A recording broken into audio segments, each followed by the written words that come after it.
to know that maybe I can leave that imprint on some other coaches. We'll leave the imprint on other coaches, and they'll affect players that they have. That's what you hope for. Thank you very much. Good luck to you. Thank you, George. All right, let's go back to the studio. And for more now, let's welcome in Justin Cohn, Colts beat writer for the Fort Wayne Journal-Gazette. Justin, we've touched on Tony Dungy's accomplishments. What do you suppose his legacy will be as an NFL coach? Well, I think it's going to be a very good legacy. I mean, certainly, I think we're probably in a time where it's very significant that he was the first black head coach to win a Super Bowl. But, you know, as Tony himself said when they won that Super Bowl, you know, he hoped we had reached a time where it wouldn't be that big of a deal. So you go beyond that. I mean, consistency, I guess, is the word that comes to mind. I mean, every year with a Dungy coach team, you knew they were probably going to make the playoffs. You knew they were probably going to get 12 wins. They were going to put on a show. And more than anything, they showed that there is kind of a different way to coach. You know, he does not coach like Bill Belichick or Bill Parcells. Or he's not one of these guys that's going to have to wake up at some, you know, ungodly hour of nights or sleep in the office and things like that. He showed that you could coach. You could do it without berating your players, without being a jerk. You know, you can try and help them with their off-the-field problems and really kind of be a role model. And I think that's what he wanted to do, and I think he was pretty successful at it. Rather refreshing as well. Justin, what kind of loss is this for the Indianapolis community? Oh, it's a huge one. I mean, you know, this press conference, he asked for no tears, but there were tears everywhere.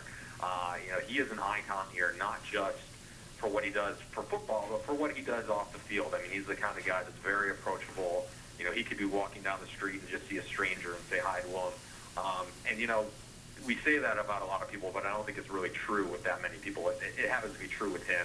He does a lot of charity work, and that's really going to be his calling from here on in. He doesn't exactly know what he's going to do, but I'm sure it will involve, you know, working with kids and doing faith-based work, and you know, just his impact has been felt everywhere, not just in Indianapolis, but in the whole state. And so, Justin, as we play it forward, what sort of level of respect is there for new head coach Jim Caldwell? Well, in this locker room, there's a lot of respect. I mean, he's been here for 6 years and, you know, been behind the scenes and, you know, has really had a hand in the progress of Peyton Manning. So he's got a lot of respect, very much kind of like Tony Dungy in that he's a quiet, kind of business-like guy. But beyond that, you know, we don't know a whole lot because, you know, he's as anonymous an assistant that's been promoted to head coach as I can remember in the NFL. I mean, we really need to learn about Jim Caldwell and what he's about. He was a head coach at Wake Forest, not an entirely successful one, but he's been a very good assistant. So, you know, we need to learn what direction he's going to take. But it seems to suggest, you know, more of the same. You know, let's get the continuity. Let's try and keep the same players, keep the same assistants, and move forward. But what changes we're going to see, that remains to be seen. What, you know, listen, this is something that we've known about for some time, that Caldwell was the heir apparent. How helpful do you suppose it is that Caldwell has such a strong relationship with Peyton Manning? Well, I think that's very helpful. I mean, you know, you got to keep the franchise player happy, and certainly the offense and the passing game in particular has not been a problem. So, you know, I would have some questions, though. I mean, this team has had some defensive problems. They were not running the ball very well at all last season. You saw all those things in the playoff loss to San Diego. So I think some changes are needed.